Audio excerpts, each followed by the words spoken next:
Okay, back to the dinim of erasing on Shabbos. So the last thing we were talking about, cutting between the letters, peeling letters, whatever, all those different types of things. Okay, now the question is like this. Are you allowed to open it? We discussed this already, but this is where the din is. You have a book that letters are stamped over here. Okay, a lot of libraries have that, shuls have that. So now the question is, are you allowed to open the book on Shabbos? Is that called erasing the letter? Because there was a full letter here, now you're erasing it. And then if you close it, is that considered writing? So there are opinions in halacha that would say that you're not allowed to taka. You're not allowed to. The Alter Rebbe brings down both opinions. The Alter Rebbe holds that the minig is to be lenient, that you could. Why? Because you're not writing or erasing. Everything is there already. All you're doing is, like we said, you have two letters, A and B. You put them next to each other, or you separate them from each other. That's not called writing or erasing. So if you go like this, the letters are here. All you're doing is separating the letter from the other part of the letter. So again, that wouldn't be called writing or erasing. The same question applies. What happens if you have a pareiches? So many shuls, even though the Moshe Feinstein writes that tradition is you have one curtain for the pareiches, not two. A lot of shuls, for decorative purposes, they have two curtains, and you go like this, you open them. He writes it's not forbidden, but he writes tradition is that a pareiches is one curtain, not two. That's the old.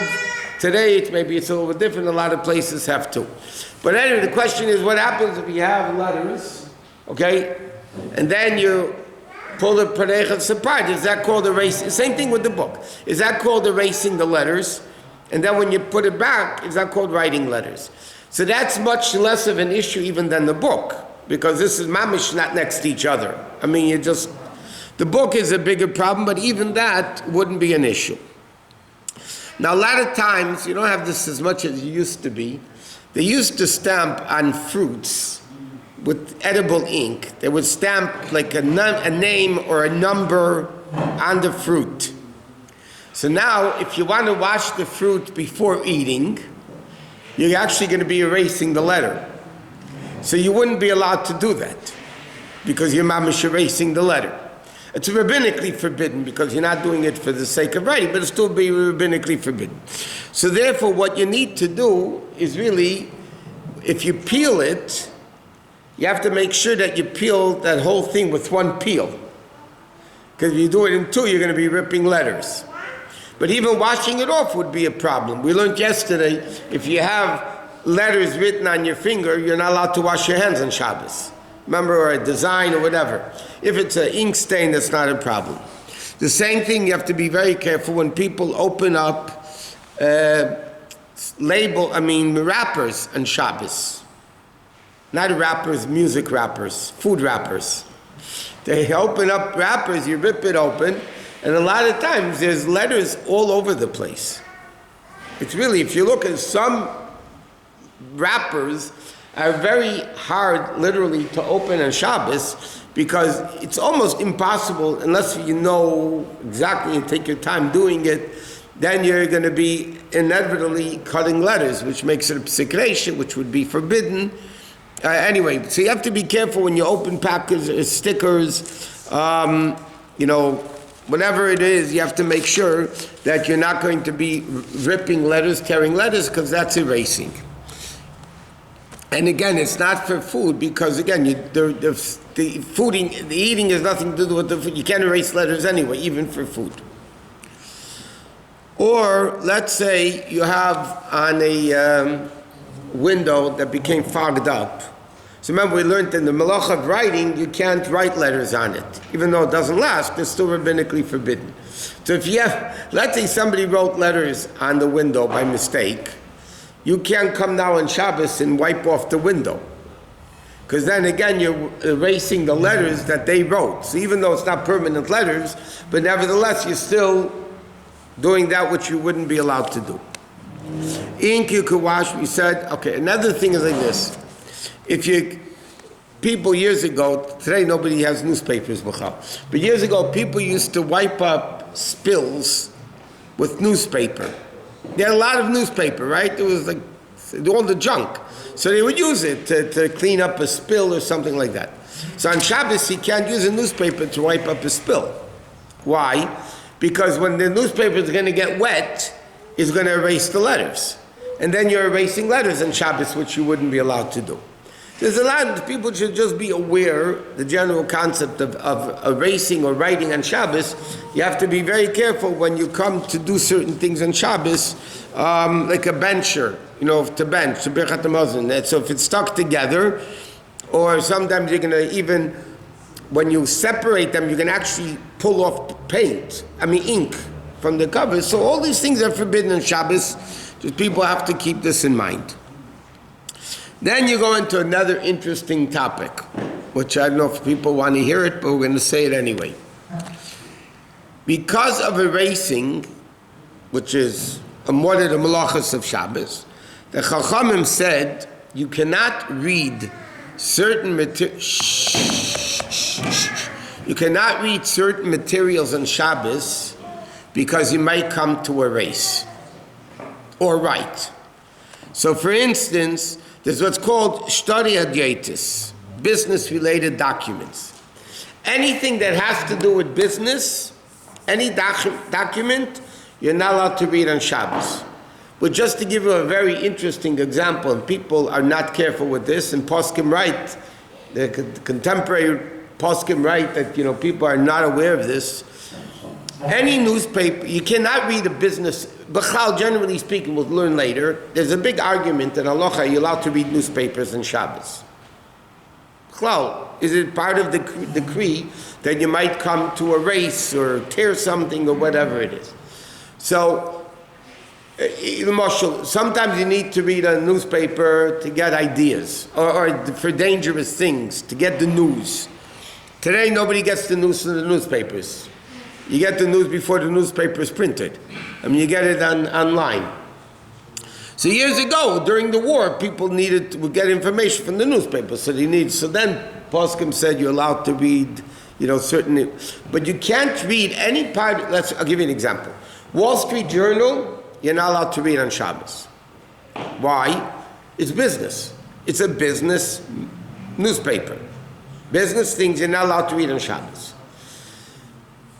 You have, let's say, even Jewish newspapers. Well, not they're advertising anybody. Let's say you have the Jewish press, or Ami magazine, or all the other Frum magazines.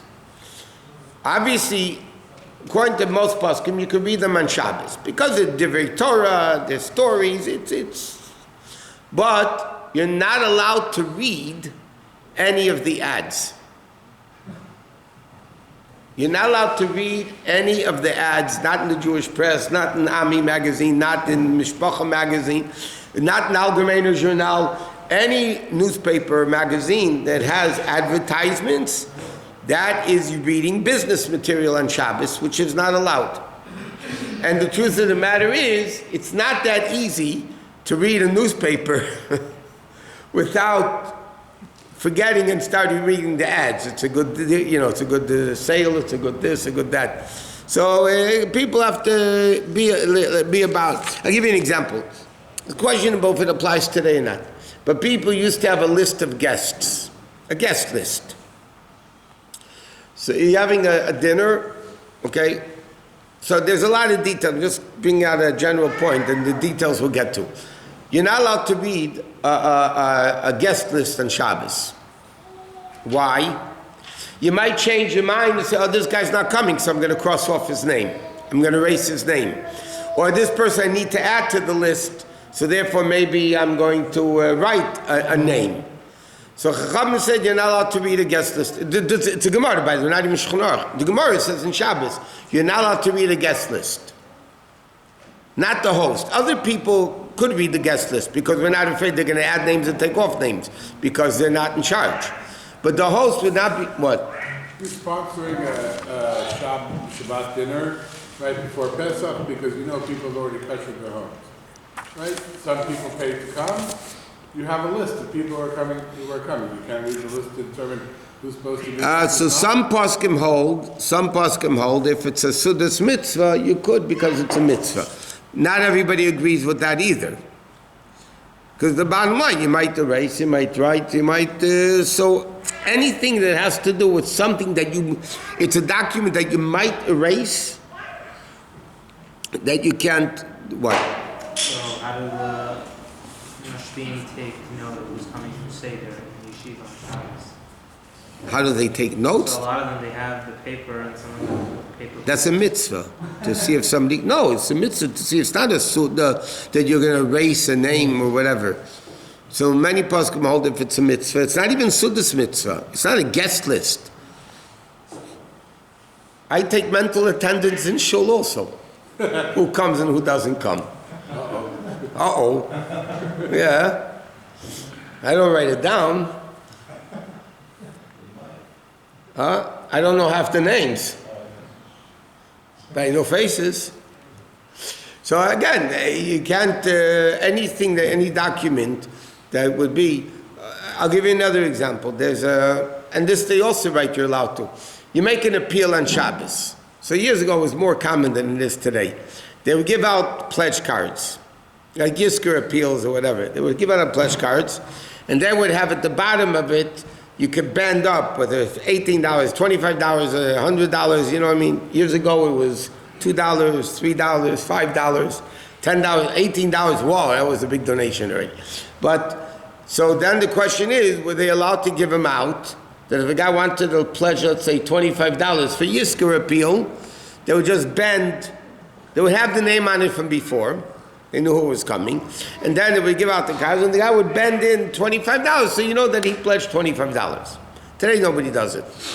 I mean, other places they'll write it, but not in Orthodox shuls. But, so the question is, are you allowed to, so over there it's again, Seidach Mitzvah. How are you allowed to sell aliyahs on Shabbos? A lot of shuls sell aliyahs every Shabbos. Some shuls sell it in Shon Yom Kippur, or they sell chazak. I mean, shuls sell aliyahs. So Shulchan Aruch says, why is it allowed? Because it's a tzedach mitzvah. Otherwise, you wouldn't be allowed to.